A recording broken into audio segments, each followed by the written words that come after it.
Hey, what's going on guys? Assad here, and in this tutorial I'm gonna talking about the progress tag. So as you know, a name suggests is just show you the how much progress of a task, or it's represent the progress of the work, like the downloading in progress, something like that. So first what I'm gonna do is type downloading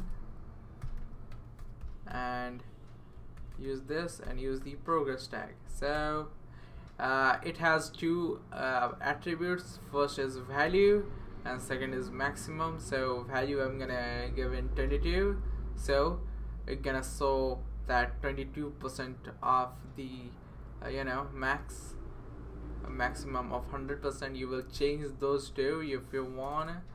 So 50, and you will see it's half of that taken. So this is the work of the what we call a progress tag, nothing else.